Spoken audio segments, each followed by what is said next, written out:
Bine!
costume populare, deci nu vă puteți imagina. Yves Saint Laurent, Jean-Paul Gaultier, Chanel, Dior, toți ar fi invidioși pe ce colecție și ce unicate are. Românești. Aplauze pentru Nicolina care păstrează folclorul românesc, muzica românească și costumul românesc. Mulțumesc! E o bucurie să fiu alături de tine și să onorăm și să comemorăm cei 150 de ani de existența lui Brâncuș.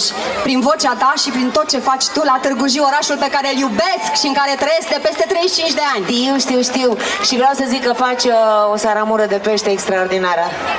Serios. Păi la dieta ta n-am avut ce să-ți Ești dau. și gospodină, nu doar puteam să-ți dau sarmale cu turtă și cu pești. Ia auziți, data viitoare când vin, da?